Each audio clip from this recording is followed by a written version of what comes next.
Hello my AP friends, I hope you're doing well. We're here kind of at the start of another unit and chapter. I'm following the AP Music Theory, the Barron's book. And from the Barron's book, this is chapter 9, which is titled Harmonic Progression and Harmonizing a Melody. From the AP College Board's unit, this would follow their unit 5. Which, again, just to remind you, will be tested on this year's AP exam, even though, again, it's a shorter exam than in previous years. The only difference is that, remember, they're not testing secondary chords. That was units 7 and 8 from AP College Board. So this comes out of unit 5, so it will be tested. I would urge you to follow along with me. I have made available to you the Barron's Chapter 9 by way of PDF, and that's on the huskyband.edgeofblogs.org, can't talk this morning, website, and then click the AP Music Theory tab. So let's get into it. Our focus in this chapter is going to be talking about harmonic progression, common progressions, such as circle progression, progression by thirds and seconds, retrogression, harmonic rhythm, and then finally we're going to discuss harmonizing a melody, which is one of the free response kind of questions sections of the AP exam. So first, I think it's important that we define quickly harmonic progression and what harmonic rhythm is. Harmonic progression is just a series of chord changes that form the underlying harmony of the music, right? So chord changes through the music. That's pretty simple, right? And then harmonic rhythm is the rate at which those chords change, or the rhythm at which those chord changes may happen. So some chord changes are right on the beat. It might be in 4/4, and it might be a quarter note change. It might be a 1 chord to a 4 chord to a 5 chord to a 1 chord, right? And it happens on beats 1, 2, 3, and 4. That harmonic rhythm would be considered 4 quarter notes. It might be that your chord progression, your harmonic progression, follows more of a half note structure.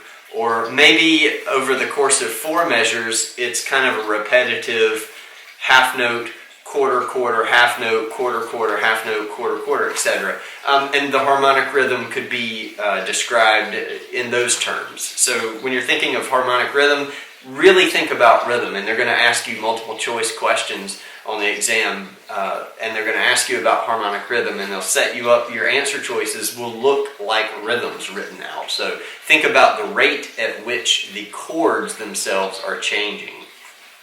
Okay, let's move on. Let's talk about progression and retrogression. Progression is moving through chords in a specific order that create a natural flow of tension and release. So in other words, and if you kind of flash back to the stability chart of even just individual tones in a scale, moving from stable to unstable, back to stable again. Retrogression would be the opposite of that. When a chord progression that does not resolve tension in a strong manner. Now, I want to stop here for just a moment, and I'll try not to go on and ramble too long, but it's important to know that there's nothing wrong with writing a weak progression. If you're a composer, you write whatever you want, write what you feel. 2 things. Again, and I have to remind students, this is not a right and wrong as far as today's standards in 2020 to write music. This is taking 18th century rules and part writing rules and things like that and applying them to this test. So we're focused on kind of the classical period in the 18th century. That's one part. Second is, when I say strong and weak, don't think of that as bad and good, right? We're just talking about a natural flow of tension and release. And anytime you're kind of going against that grain, it's considered weak. We think strong is good, weak is bad. Let's don't think about good and bad. Let's just take it as strong movement of tension and release, or no, this was not strong movement of tension and release. So when you think about progression and regression. So, all right, I digress. I'm going to move on. If you'll look up here on the dry erase board, I've kind of charted some things. And, you know, this is kind of in the book this way. There's a couple of different charts to look at. You know, your one chord.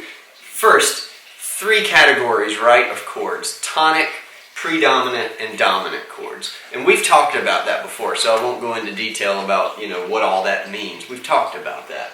Now we're talking about not just naming these chords as tonic, predominant, dominant, but what their function is and where they lead to naturally in a strong progression. So, a tonic chord, right? A 1 chord or a 6 chord. And each of these I've supplied a slash with the minor version, right? So major 1 or minor 1. Minor 6 or major 6. Tonic chords, right? These chords can virtually go anywhere, especially the 1 chord can go anywhere. It could go to 2, it could go to 4, it could go to 5. Realize, I'll just go ahead and talk about the redheaded stepchild. We're not going to use minor 3. The AP folks probably would say, well, you might occasionally use this major 3. But I'm going to say for this chapter where you're harmonizing a melody and you have the choice of creating the harmony, don't use either of them. In some of the multiple choice, you might, and this is a strong might, see a major 3. But when you have the choice to write harmony, just strike out the 3 altogether. So we're not using it. So 1 can go anywhere. 6 can go to 2, 4, or 5. So you've got quite a few options there. The only 3 places it's not going is to the 3, which we said we weren't using. The 6, which it's already on a 6, so that's just me blundering. And then the diminished 7. So there's really only 2 places it's not going. So it can go most anywhere. But the major 1, which is your normal tonic chord, can go anywhere. So predominant, we're dealing with 4 and 2. And I put that in that order specifically because you'll see that 4 can go to more choices and 2 goes to less choices. And it's this way because the 2 chord is a stronger predominant chord than a 4 chord. You'll notice also that the 4 chord can go to a 2 chord, but a 2 chord can't go to a 4 chord. This is, again, goes back to writing a strong progression. If you write a 4 chord, you can follow it with a 2, but not vice versa. If you write a 2 chord, do not go to a 4 chord because that would be considered retrogression. But anyway, you've got your options here. And then your dominant chord, once you get to your dominant chord, and these are the strongest, most tense chords, in order to release that tension strongly, your choices are much more limited. You had more options here towards the front part of this chart, and as you get here to dominant, you're much more isolated because you have to resolve that tension in a way. Dominant 5 chords can go to 1 or to 6. And I would say save the movement of 5 to 6 for your cadence point. And likewise, and I forgot to mention this, here, going 4 to 1, and I put a little asterisk and then I ignored it. I should have put an asterisk here as well. I would not move normally, naturally from 4 to 1 within a chord progression. I would say 4 to 1 for the plagal cadence. So I would say 4 to 1 for a cadence point, which is plagal. I would say 5 to 6 for the deceptive cadence. So save both of those for cadence points. And I'm trying to whittle down your options so that you don't feel overwhelmed by the number of options that you could have. So 5, just take it to 1. Play it safe. And later when I do the next video on how to harmonize a melody, we're going to keep it simple. So the diminished 7 is going to take you only to 1. So our strong progressions go tonic, predominant, dominant to tonic, or simply tonic to dominant to tonic. Anytime, especially here, if you're reversing this, if you're reading this right to left, that's retrogression, and anytime you're moving left to right with this kind of 4-chord chart, you have a progression. So hopefully that's helpful. Let's keep going. Before going on, chords on this chart are in root position, and I just want to say be careful because remember that inversions do change the function of chords. The example would be like a 1-6-4 chord. Is that second inversion of the tonic chord? It weakens that chord so much, and we've discussed this briefly before, that it no longer functions as a tonic chord. So all of these are in root position. Be careful when writing inversions because you can change the function of the chord, and we're going to talk a little more about that as we get there. So let's talk about some common progressions quickly. Circle progression, movement between chords where the root, which is not necessarily the bass note, but the root of the chord, is either a 4th or a 5th, and the book says by 5ths, but hold on. Is either a 4th or a 5th above or below the next chord. Now, I say 4th or 5th because I think there's people would argue of you're moving in 5ths or you're moving in 4ths. I think it's all semantics, right? I usually talk about the circle of 4ths more than I do the circle of 5ths, right? But if C goes up to F, then that's a 4th. If C goes down to F, then that's a 5th. But again, don't worry so much about was it up a 4th, down a 5th. Think about simple root movement of C to F, right? You can take that up a 4th or down, and it's a 5th, and then F taking you to B. The example they show you on the page, F would normally, if we stayed kind of really true to perfect, would take you to B flat and not B. But what composers will do is in the key of C, not wanting to exit the key of C, they would just eliminate those flats, right? B flat is not common, not diatonic in the key of C. So they'll just go C to F to B, right? And B to E, E to A, so on. But they'll circle back, and so you'll get this kind of common movement of circling back by 4ths or 5ths. Hope that was clear as mud. Progression by thirds is simply where the roots of your chords move up or down by thirds. So they show you 1 going to 6, right? That would be 1, 7, 6, moving down a third. 6 to 4, 6, 5, 4, and so on. So anytime the root is moving by thirds, it's called a progression in thirds. Progression by seconds, same is where the roots are moving up or down by seconds. Like 4 moving to 5, which is a really common predominant to dominant movement. Be careful though, movement by seconds, where the root is moving in seconds, is definitely the most common area where people make the most part writing mistakes. Because it's easy just to go, oh, it's by a second, and you move everything up a second, and that would be creating a ton of parallel movement, which you can get into trouble, as you know, with parallel octaves in fifth. So just be careful.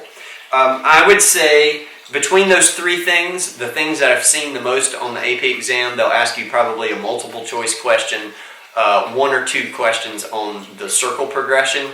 I rarely see any questions about progression by thirds. And as far as progression by seconds go, that's really just a technique that you're going to be using, which is similar to the progression by thirds in the Harmonizing a Melody. So just to kind of let you know, like, what's on the test. Okay, Getting to how does inversion affect the function of a chord exactly? So I'm so glad you asked. Root position chords are strong, right? Tonic, predominant, dominant. Everything in root position, these are all really strong. The more a chord is inverted, we've mentioned, the weaker its function. Sometimes it can start to act like a totally different chord. If the root position is strong and inversions are weak, then why would you invert things at all? That's another good question. Again, don't think of strong and weak as good and bad, right? We just need to take them as progression and retrogression. Sometimes, and they show you some examples on page 202, you want to create an inversion in order to create a smooth line, such as like in the bass, right? Since an inversion affects directly the bass. So that your bass is not all over the place. If you want to create a smooth line, then an inversion can create that for you. And they show you three types. They show you this passing 6/4, a pedal 6/4, and an arpeggiated 6/4. So just really quickly, I'll try to blunder through those on the piano.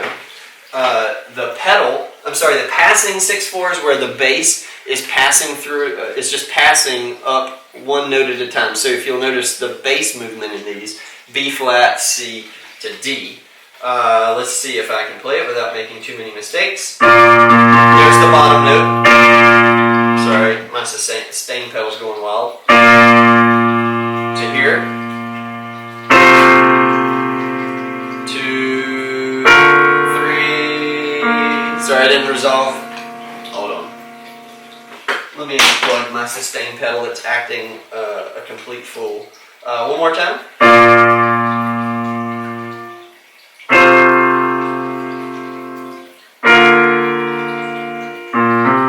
Right?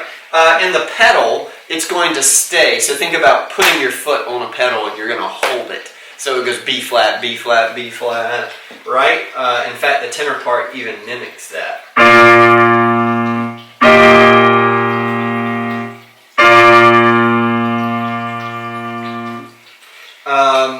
The arpeggiated, it sounds like an arpeggio, right? 1, 3, 5, 3, 1. This one goes 1, 5, 3 in the bass. Let's see if I can play that.